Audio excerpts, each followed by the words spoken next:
front when it comes to potency anyway, but it does have moisture to work with. So we are going to see a shower or a thunderstorm pop up in a couple of locations here as the day goes on.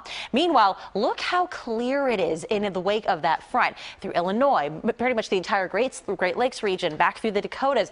Nice clear sky. That's high pressure, friends. That's what's going to be taking the place of that aforementioned frontal boundary. In the meantime, like we mentioned, there will be a shower, there will be a thunderstorm to track at some point today. Already seen a few speckles of green on the area radar through the western suburbs most notably, but that's going to be with us especially towards the early evening. And then as we look ahead in future weather, we're jumping it all the way to the overnight. We are clearing out nicely. So not only do skies clear out, but the humidity sort of gets wiped clean. So with high pressure rebuilding itself, it'll probably be a little breezy tomorrow, but just beautiful weather. And it looks like that sticks around right through Thursday, right through Friday, right even into Saturday. So it's just looking fantastic here beyond today. And for now, these are your feels like values in Philadelphia, comparing them to a couple of other typically hot locations like Dallas, where it feels like 93. It actually feels cooler in Honolulu right now than it does pretty much anywhere else, but including here in Philadelphia.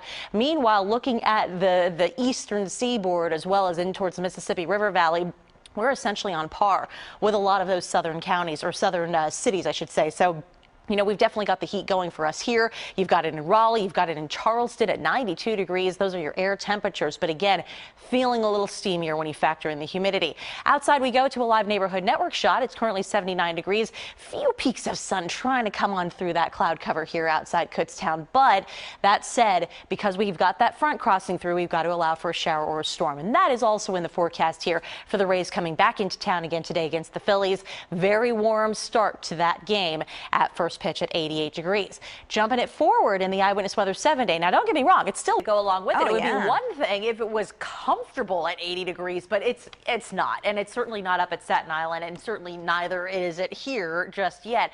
But this is at least sort of the end of the road. We're gradually only going to get more comfortable from here. But this is sort of, I always like to call it transition mode. This is the day where we see a secondary front cross through, dew points and humidity levels, in other words, start to very gradually decline.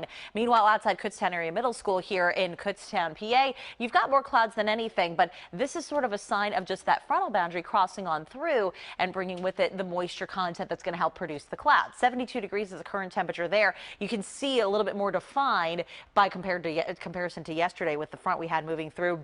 A little bit more moisture to work with here. Some of the Pocono region actually getting hit at the moment with a quick shower, but it looks like generally it's later on today. So I'm going to jump you in future weather out to 1 p.m. Notice definitely some sun, but there will certainly be some cloud cover overhead as well. And when these pockets of showers and storms roll through, they should be very scattered in nature, but at least on future weather, there's indication that some of it could be locally heavy, enough to certainly help cool you down, which we will welcome at this point, but it's generally a